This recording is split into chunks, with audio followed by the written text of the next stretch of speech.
आत्मा अहम भ्राता त्वदीयोऽस्मि धुंधकारीति नामता। हम तुम्हारे भाई हैं गोकर्ण जी महाराज, आपने हमें नहीं पहचाना। वो आत्मा क्या बोली? अहम भ्राता त्वदीयोऽस्मि धुंधकारीति नामता स्वकीये नैव दोषेण ब्रह्मत्वं नाशितं मया। मैं तुम्हारा भाई हूँ और आज अपने कर्मों की सजा ही भोग रहा हूँ और प्रेत की योनि प्राप्त कर ली है। मेरा उद्धार करो, मेरा उद्धार करो। जब इस प्रकार कहा कि गोकर्ण जी ने कहा कि हमने तो तुम्हारा गया जी में पिंडदान कर दिया, फिर भी तुम्हारा उद्धार नहीं हुआ। धुंधकारी की प्रेत आत्मा ने क्या कहा? गया श्राद्ध सतेयापि मुक्तिर्मेना भविष्यति। ए भैया, मैं छोटा मेटा प्रेत नहीं हूँ, मैं तो एक नंबर का दुष्ट पापी प्रेत हूँ, जिसने अपने माँ का अपमान किया हो, जिसके कारण माँ मृत्यु को प्राप्त हो गई हो। भला वो छोटा मोटा प्रेत कैसे हो सकता? गोकर्ण जी ने कहा भैया चिंता की बात नहीं है, कल गांव में जाऊंगा, ब्राह्मणों से पूछूंगा कि मेरे भाई की मुक्ति का क्या उपाय है। गोकर्ण जी गांव में गए।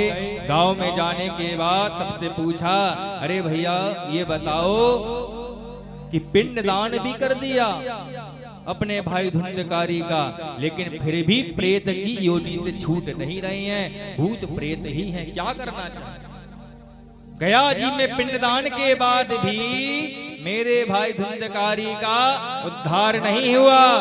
गांव वालों कुछ तो उपाय हो, भागवत के श्रवण करने से निश्चित ही तुम्हारे भाई की मुक्ति हो जाएगी। आषाढ़ के महीने में इतना सुंदर ये बना हुआ है ना मंच, इसी प्रकार रेते का मंच बनाया गया तट पर गंगा जी के, और वहां पर उस आसन पर बैठ गए। आप लोगों की तरह ही गांव के सब लोग बैठ गए, लेकिन धुंधकारी जो प्रेत के रूप में वो कहां बैठे? जहां पर कथा हो रही थी वहां पर बांस के पेड़ उगे हुए थे। बांस का जो पेड़ होता है वो बीच बीच में खाली होता है, हर गांठ के बाद में खाली होता है। वायु के रूप में धुंधकारी आए और 7 गांठ का जो पेड़ था ऊपर वाली गांठ पर बैठ गए। पहले दिन की कथा को श्रवण किया, पहले दिन की गांठ सुनने से, पहले दिन की कथा को सुनने से पहले दिन की गांठ को फूट गई। दूसरे दिन की कथा को सुना तो दूसरी गांठ खुल गई। दूसरी, तीसरी, चौथी, पांचवी, छठी, सातवीं कथा को सुन रहे हैं और एक एक कर गांठें भी खुल रही है, मानो कर्म बंधन से छूट रही है। कथा कैसी सुनी जाती है? कथा सुनो और सुनने के बाद रात्रि में मनन भी करो कि कथा में क्या क्या सुना था, क्या हम वैसा आचरण करते हैं कि नहीं करते हैं। कथा सुनने के बाद अपना आचरण में सुधार करना चाहिए, जीवन में उतारना चाहिए, तब कहीं जाकर कथा जो है वह कल्याणकारी सिद्ध होगी।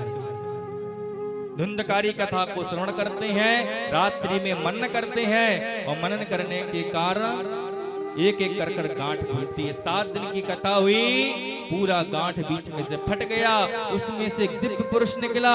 गोकर्ण जी ने कहा भैया तुम कौन हो? कहने लगे अहम भ्राता त्वदीयोऽस्मि, हम तुम्हारे भाई हैं। धुंधकारी हमारा नाम, हमारे गलत कर्म के द्वारा हमको प्रेत की योनि मिली, लेकिन धन्य भागवत की कथा प्रेत की योनि से भी मुक्त कर दिया।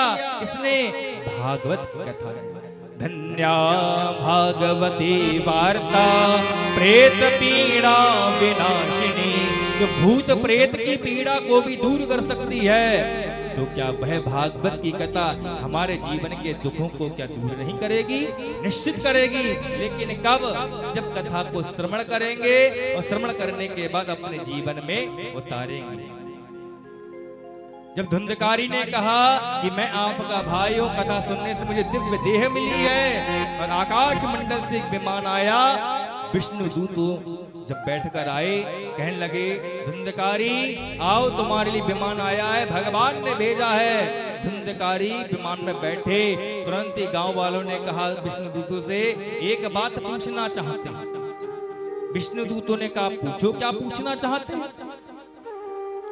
कहा गांव वालों ने इस सबने कथा को श्रवण किया, लेकिन भगवान ने विमान भेजा केवल धुंधकारी के लिए। जब कथा सबने सुनी है तो विमान भी सबके लिए आना चाहिए, लेकिन विमान केवल धुंधकारी के लिए आई है। ये भेदभाव कैसा? भेदभाव तो मानवों में होता है, जगत के लोगों में होता है, भगवान में भेदभाव। विष्णु दूतों ने कहा ये भेदभाव आपके कथा सुनने में है, क्योंकि इस प्रकार कथा को धुंधकारी ने सुना, उस वैसी कथा को किसी ने भी नहीं सुना, इसीलिए धुंधकारी के लिए ही विमान आया। अपनी गलती का एहसास हो गया, धुंधकारी विमान में बैठकर भगवान के स्वधाम में चले गए।